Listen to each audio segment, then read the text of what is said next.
বিসমিল্লাহির রহমানির রহিম। আমি এখন রুই মাছ ভাজা করে ডাটা আর দিয়ে কাঁঠালের বিচি দিয়ে রান্না করব। এর আগে হয়তো আপনারা কাঁঠালের বিচি দিয়ে ডাটা দিয়ে রুই মাছ খান না। এই হচ্ছে আমার রুই মাছ, এটা আমি তেলে ভাজা করব।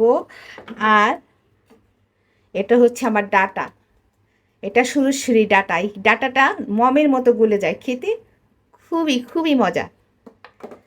আর এটা হচ্ছে কাঁঠালের বিচি। আমার তেলটা গরম হয়ে গেছে, এখন আমি মাছটা ভাজা করব। এখন আমি এটা ভাজা করব।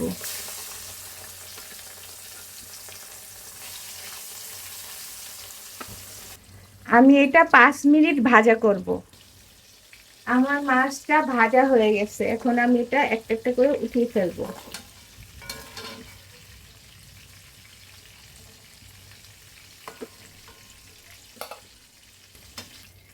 আমার মাছগুলো ভাজা হয়ে গেছে, এগুলো এখন আমি রান্না করব। পেস্টটা দিয়ে দিলাম, আমি মরিচটাও দিয়ে দিলাম, আমি আদা রসুনের পেস্টটাও দিয়ে দিলাম, আমি লবণ দিয়ে দিলাম।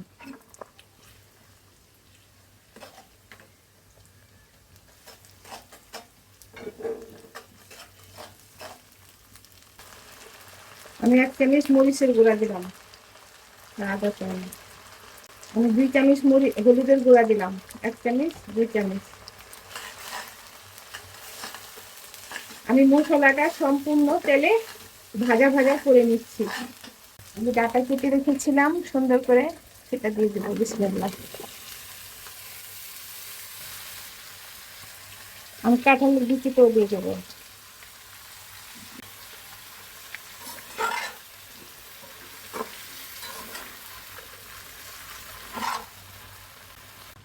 আমি এটা এখন 5 মিনিটের জন্য ঢেকে দিব।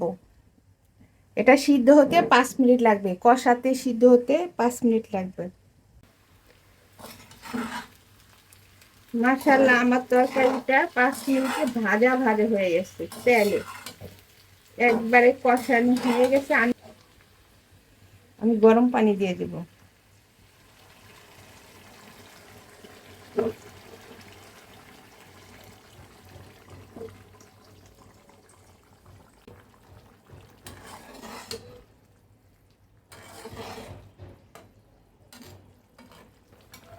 যে মাছটা আমি ভাজা করে রেখেছি সেটা এখন দিয়ে দিব।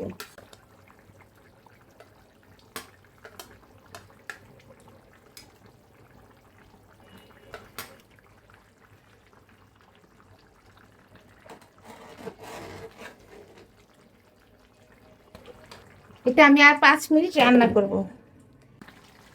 আমার ডাঁটাটা মমের মতো গলে গেছে, আমার তরকারিটা অলমোস্ট ডান।